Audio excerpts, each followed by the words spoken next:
The newsletter strategy is really interesting. I hope more people steal this because it's what's most valuable for humans.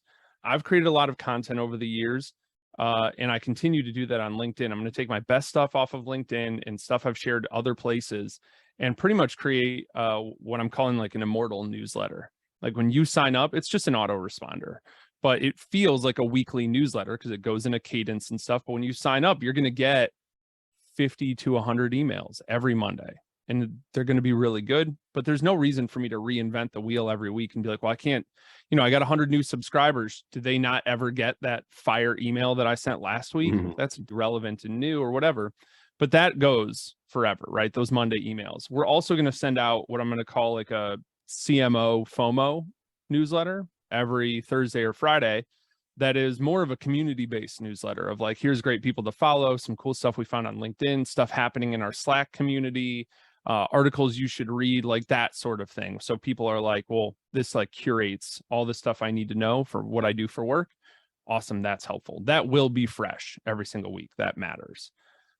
But I think that gives us more depth. It also gives, again, more touch points with people. And it's something I like doing. Like I like writing. So it's easy. It's also easy to set that up and then bring on somebody to help curate, like, hey, can you pull the threads out of Slack? Can you find like 3 good links to share? You know what I mean? Like I can give that over to somebody else. So essentially, once it's all set up and running, there's very little work for me other than reviewing things if I want to, because I've noticed, I don't know if you're this way, I'm like the bottleneck with a lot of things. Like if you need me to like give you fucking 20 approvals to get something done, it's probably not getting done.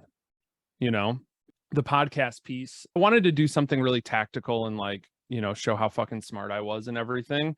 I think people are a little bit tired of that. They're tired of like the teardown podcast. Without naming names, have been a guest on those podcasts and have been inside companies where they do these like, I'm smarter than whatever we're talking. Like I did, whatever, I'll just talk about it. I did a teardown at a former company I worked at of Intercom. And we're doing a teardown and like shitting on Intercom's blog, which is personally like one of the best written blogs out there. And they like really know their shit. Like they pay a dozen plus people who are better at this than me to figure that shit out. And here I am being like, oh, this is not good. And I do this different and blah, blah, blah. It's stupid. So unlike all of those podcasts that do teardowns, I wanted to do what I call build-ups, where somebody else and me literally get on and we're just like, hey, like, have you ever had this problem before? Cool. I found this software that fixes that, and just gush about like what we like about that software. And it doesn't have to be some fucking MarTech marketing software or something, it's not ClickUp or Asana or whatever, but like just some software, some app we have on our phone that we're like, I couldn't live without this. And just, we're both going to talk about that. And that's the whole show, where we just sit and talk about some rad stuff we found. Next show, new guest, and that's it.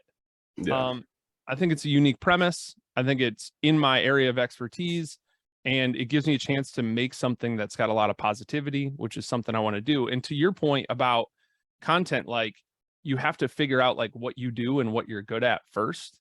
Because if you're like, well, Brandan and Ryan said to do LinkedIn posts. Well, if you hate that, like you're not going to put in the work to like learn copywriting. You're not going to study that. You're not going to buy a course and follow 50 people and like reverse engineer, like nerdy stuff that I do. So I don't know. That's the plan right now. A lot of it is driven by just like making what I want to make though. No, I like it. I mean, I think I definitely have been seeing a resurgence in newsletters, right? I think that marketers are funny. Like we will dump on something and be like, oh, actually email's still pretty good. Like email is actually still like probably the best channel to like build an audience properly, and collect data and information. And people still check email every single day, despite how many emails that they're getting. There's one newsletter that I subscribe to that's good, and I open it and I read it. I'm curious to see how your Infinite newsletter goes, because I had that set up on Webbers for a while. I think I'll give you my thoughts on why it didn't work and didn't perform well. But I had that set up, right? So basically the way that my email set up is that we got a couple of different like micro conversions, right? Like an ebook or whatever, then I push them after they go through that automation. I then hit them with a newsletter tag, and then they get moved to a newsletter list. And before I add them, though, I send them an email that says, hey, I just wanted to give you the chance to unsubscribe. Like 2 weeks ago, you opted in for this like free Excel sheet. I understand that means that you don't want to get information and advice from me. However, like I've got over the next couple of weeks, I've got like some really good marketing information lined up for you, blah, blah. All you got to do is stay here. If not, the button to unsubscribe is below. And I've learned my lessons too, because I've built 100,000 person email lists that just go nowhere. We got one of those too for photographers. And yeah, it's just like, just for what? And you like can't get rid of it because you're like, I have so many people, but it's like, I just actually just burned my Weber's list down from 60,000 to 12,000 people. I do it all the time. It's the third time I've done it. But anyways, point is on the newsletter drip, then they would get like, a weekly piece of content from me. But I think the thing with email is letting them stay in email, just like LinkedIn, right? Like not trying to push them off of LinkedIn onto YouTube or onto like your blog, just like give them the information right then and there. And I think that's the key with email, is being able to figuring out like the right length, the right cadence, the right value in each email. And I think you've got a leg up because you already do it on LinkedIn. So you literally can just take what you're posting on LinkedIn and just, tell the right story with how you organize it. But definitely curious. I think it'll do well. I really do. And especially too, when you're building a targeted list too, that's the other thing that I heard that I loved, is that you know who you're speaking to. Right. And I think that's the other thing too, is that like you'd rather have a list of 100 CMOs that open your email than 100,000 photographers that don't know who the hell you are, how the hell they got in your list.